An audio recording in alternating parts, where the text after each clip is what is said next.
అన్న ఏం చెప్తావు అన్న? కడియం శ్రీహరి గారు ఎలా గెలిచినా ఏంది అనేది ఏం చెప్తలేడు, ఎలా ఉండాలనో అలానే ఉన్నా అంటుండు మీ ఎమ్మెల్యే గారు. అసలు కడియం శ్రీహరి ఏ పార్టీలో ఉన్నాడో ఇప్పుడు కూడా ఎవరికి తెలియదు.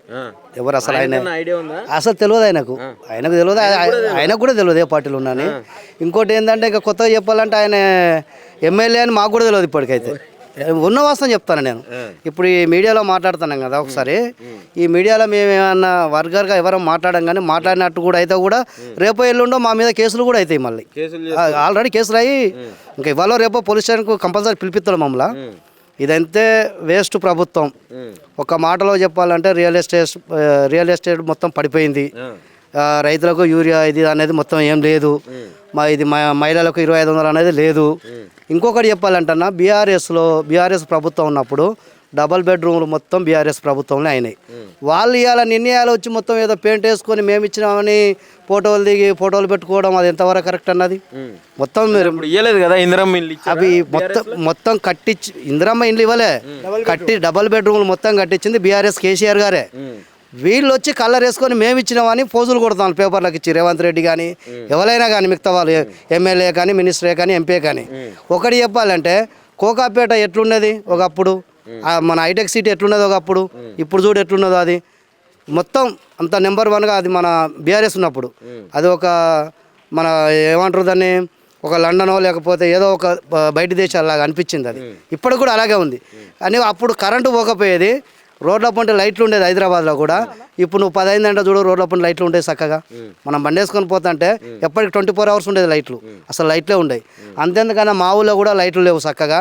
మొన్న ఇక్కడనే కొండ సినిమాలు వచ్చినాయి సంపేషన్లు, ఇక్కడ లైట్ల గురించి పట్టించుకునేటోళ్ళే లేరు. ఇప్పుడు సర్పంచ్ ఉంటేనేమో అంతో ఇంతో సర్పంచ్ జేబులోకి వెళ్ళో సర్పంచ్ ఏదో ఒకటి చేసి చెప్పుకుండ్రు. అసలు ఎమ్మెల్యే మాకు దిక్కులేడు ఇక్కడ. ఇంకా సర్పంచ్ ఎక్కడ ఉన్నారు? ఉన్న అధికారులు ఉన్నారు. వీళ్ళు ఎవరు మన మన ఊరు కార్యదర్శి వాళ్ళు ఎక్కడికి వెళ్ళి ఇవ్వగలుగుతారు? వాళ్ళకి జీతాలు చక్కగా లేవు. ఈ మున్సిపాలిటీ వాళ్ళకి జీతాలు చక్కగా లేవు. అసలు ఎవరెస్ట్ ప్రభుత్వం రేవంత్ రెడ్డి వేస్ట్. వరస్ట్ అంటే వరస్ట్, ఇంకంతే కాదు, అది చెప్పలేం. ఇట్లాంటి ముఖ్యమంత్రి మా కర్మగారి గెలిచిండు. అది నేను ఇంకోటి చెప్పాలనుకుంటున్నా, కేసీఆర్ సార్ లేకపోతే ఈరోజు రేవంత్ రెడ్డి ముఖ్యమంత్రి అయ్యేటోడేనా నేను ఆయన తెలుసుకోవాలి. ఆయన పార్టీకి మాట్లాడితే కేసీఆర్ రాడు. కేసీఆర్ ఎందుకు రావాలయ్యా? నువ్వెంత నీ బతికెంత కేసీఆర్ కింద? నువ్వు కూడా ఒకప్పుడు వెనకమర్ర నిలబడి ఉన్న వ్యక్తివే, బీఆర్ఎస్లో ఉన్న వ్యక్తివే.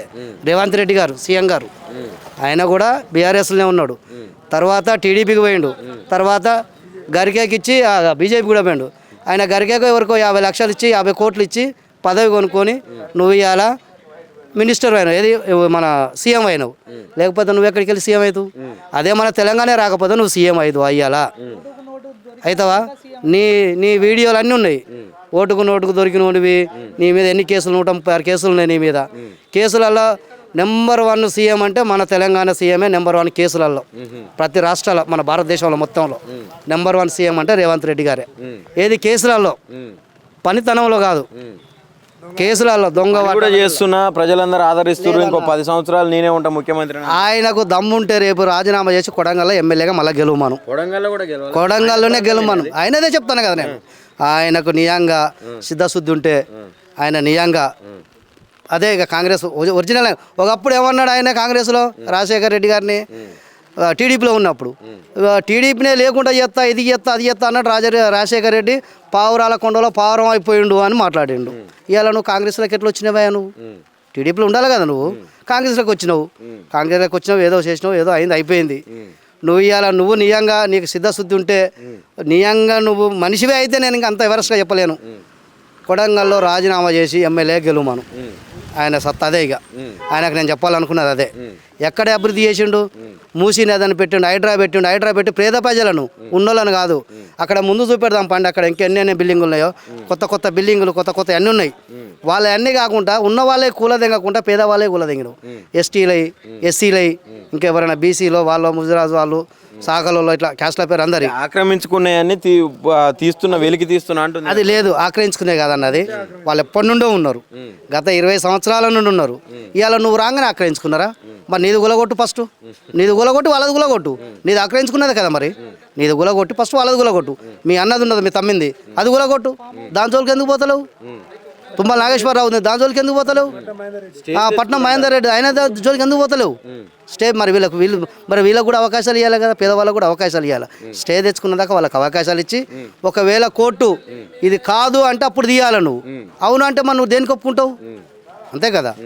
అందుకని ఆ పద్ధతి మార్చుకోవాలి. ఆయనే మార్చుకోగలిగితే కొంచెం మంచిగా ఉండగలుగుతాడు. ఇంత 3 సంవత్సరాలు చేయగలుగుతాడు. లేకపోతే మళ్ళీ వాళ్ళదంటే కాంగ్రెస్ వాళ్ళదంటే వాళ్ళే పుల్లలు పెట్టుకొని కొత్త ముఖ్యమంత్రి మళ్ళీ వస్తాడు, మళ్ళీ అయినా పోతాడు, అక్కడనే ఉంటాడు. 3 సంవత్సరాలు కూడా గ్యారంటీ లేదు, గ్యారంటీ లేదు అసలు. ఎక్కడ ఉంటాడు? అది ఆల్రెడీ అన్నీ నడుతూనే ఉన్నాయి. ఫోకర్స్లు అన్నీ సీఎంగా ఉంచాలా తీయాలని నడుతూనే ఉన్నాయి. ఉంటాడో పోతాడో మాకు ఆయనకే క్లారిటీ లేదు. ఎన్నిసార్లు పోతాడో ఢిల్లీకి? మొత్తం కలిసి 36 సార్లు పోయిండు ఇప్పటికి గెలిచిన కాడికి వెళ్ళి. ముచ్చట 46 సార్లు పోయిండు. నీకు అక్కడికి పోవడానికి ఉన్నది కానీ మా సొమ్ము పెట్టుకొని మాలాంటి పేద ప్రజలకు చేసడానికి లేదా నీకు? అంటే మేమే కాదు, ఇంకా ఉన్న వాళ్ళు ఎంతో మంది ఉన్నారు లేని వాళ్ళు, వాళ్ళు చేసడానికి రాదా పని? ఇప్పుడు అప్పులు చేసిండు కేసీఆర్ అని మాట్లాడుతాడు. కేసీఆర్ ఎంత తప్పు చేసినా అంత ఆస్తులు చూపెట్టిండు. ఇప్పుడు నువ్వు 2 సంవత్సరాల కేసీఆర్ 10 సంవత్సరాలు చేసిన అప్పు నువ్వు 2 సంవత్సరాలనే చేసినావు. మరి ఇంకా 2 సంవత్సరాలు కూడా పూర్తి కాలే. నువ్వేం సొక్కం చేసినట్టు? మనం 1 ఏళ్ళు ఇటు చూపెడితే 4 ఏళ్ళు ఇటు చూపెడతాయి. నువ్వు కూడా కొంచెం శుద్ధిగా ఆలోచించుకొని ఉన్న 4 రోజులైనా మంచిగా చేసుకొని మంచిగా కాపాడుకో, లేకపోతే నిన్ను కూడా తీసేస్తారు, కొత్తని పెడతారు. మరి ఇప్పుడు ఈ గన్పూర్ అయిందా అభివృద్ధి? మా గన్పూర్ చెప్పాలంటే నెంబర్ 1 అభివృద్ధి చెందింది. మన వరంగల్ జిల్లాలో నెంబర్ 1 అంటే జనగాం తర్వాత గన్పూరే ఉండాలి. గన్పూరును 10 ఏళ్ళ కింద ఎట్లా ఉన్నదో ఇప్పుడు కూడా గట్లనే ఉన్నది. కడియం శ్రీహరి ఏం అభివృద్ధి ఏం చేయలేదు. 10 ఏళ్ళ కింద ఏ రకంగా ఉన్నదో ఇప్పుడు అంటే 10 ఏళ్ళ కింద జరిగిన అభివృద్ధి ఇప్పుడు ఆయన చేసింది ఏం లేదు. కేసీఆర్ హయాంలో 10 ఏళ్ళ కింద అంటే ఆయన హయాంలో చేసిన అభివృద్ధి తప్ప ఈ కడియం శ్రీహరి గారు వచ్చి మాకు ఈ గన్పూర్ని చేసింది ఏం లేదు. ఎవరు వాళ్ళ బిడ్డ అభివృద్ధి రాజకీయ అభివృద్ధి అంటే అలా బిడ్డనే మరి ఇంకెవరు ప్రజరా? సో ప్రజలు అన్నట్టు అయితే ప్రజలకు రావాలి, ప్రజలలో తిరగాలి. ఎక్కడ తిరుగుతావు నువ్వు? గన్పూరు గడ్డు తప్ప ఏది మా ఊరికి రమ్మను చూద్దాం. మా ఊరికి వచ్చినావు చూడు, మరి ఇప్పుడు 2 సంవత్సరాలు కదా, రమ్మను. మేము ఆయనకు 7,000 ఓట్ల మెజార్టీతో గెలిపించినాం ఆయనను. ఇది మన ఇందిరా మీద. అటువంటి ఇందిరనే తొక్కేసినావు నువ్వు. ఇంట్లోకి వచ్చి కాంగ్రెస్లోకి వచ్చినావు, ఇందిరాని తొక్కేసినావు. ఇప్పుడు ఒరిజినల్గా చెప్పాలంటే కాంగ్రెస్ పాత కార్యకర్తలు కడియం శ్రీహరికి ఓటు కూడా వేయరు. ఇది పక్క వేయరు, రాసి పెట్టుకోమను శ్రీహరిని. ఇక దీంట్లో ఈ మాట అభివృద్ధి చేస్తున్నా ఇక్కడ కాలువ కూడా ఏదో తెచ్చినంట రేవంత్ రెడ్డి గారు. అన్నీ మా కేసీఆర్ సారున్న హయాంలే కాలువలు అయినాయి, చెరువులు కానీ ప్రతి ఒక్కటి సారున్న హయాంలే అయినాయి. డాక్టర్ రాజయ్య సారున్న హయాంలే జరిగినాయి. ఇంకోటి చెప్పాలంటే డాక్టర్ రాజయ్య తొక్కేసిన కూడా కడియం శ్రీహరి. వాస్తవం చెప్పాలంటే పెద్ద లపుట్. ఇక అనకూడదు, అంతకంటే నేను మాట్లాడలేను. నేను చిన్నవాడిని, ఆయన పెద్దవాడు, నేను అనకూడదు. మన ఈయన ఎవరే బండ్లు అయినా 1, 2, 3, 10 మంది 20 మంది ఉన్నారు. ఎస్సీ ఎంతమంది ఉన్నది క్యాడరు? మన వరంగల్ జిల్లాలో గన్పూర్ నియోజకవర్గంలో ఎస్సీ క్యాండిడేట్ ఎక్కువ. అటువంటిది అడిగిండు అమ్ముచుల కూడా అరికే. ఆయన కూడా మాట్లాడిండు. రేవంత్ రెడ్డి ఏమన్నాడు? నువ్వు ఏ కులానికి ఏంది, నువ్వు అసలు షాలోనువా బయటలోనో తెలియదు, మాదివనువా కూడా తెలియదు అని ఆయన కూడా మాట్లాడు. సీఎం గారు కూడా మాట్లాడారు. అసలు ఇప్పటికి కూడా నువ్వు ఏ కులమో కూడా తెలియదు. అయినా నువ్వు ఈయనకి ఎందుకంటే కుట్రపూర్తిగా విషయం మొత్తం నిల్వల నాగమం కంట్రోల్లో ఉంటుంది చూడు, ఈయనకు మొత్తం నిల్వల విషయం ఉంటుంది. ఈయన కోసం తప్ప, సొంత ప్రయోగాల కోసం తప్ప ప్రజల కోసం కడియం శ్రీహరి గారు చేసింది ఏం లేదు. ఆయన చేసింది ఏం లేదు. లాస్ట్ ఆయనకు పెద్ద మనిషి కాబట్టి మనం ఎక్కువ చెప్పలేను. ఆయన ఏ పార్టీ ఆయనే తెలుసుకోలేకపోతాడు. కానీ నేను చెప్తానా, నువ్వు కాంగ్రెస్లోకి వెళ్ళి రాజీనామా చేసి నీకు మళ్ళీ దమ్ముంటే బీఫామ్ తెచ్చుకొని నెక్స్ట్ పండుగల తర్వాత ఎలక్షన్లకు రా. నువ్వు గెలుతావా, మేము గెలుతామా, సవాల్గా దీన్ని తీసుకుందాం అంతే. ఖచ్చితంగా కడియం శ్రీహరికి ఇదే లాస్ట్ పదవిగా రాదు. ఇక రాజకీయంలో ఉండడు కూడా, మొత్తమే చాప్టర్ క్లోజ్. ఉండడు కూడా ఇక సమాధి. రాజకీయంలో అతనికి సమాధి అయినట్టే. సమాధి కట్టుకున్నాడు, అతనే కట్టుకున్నాడు.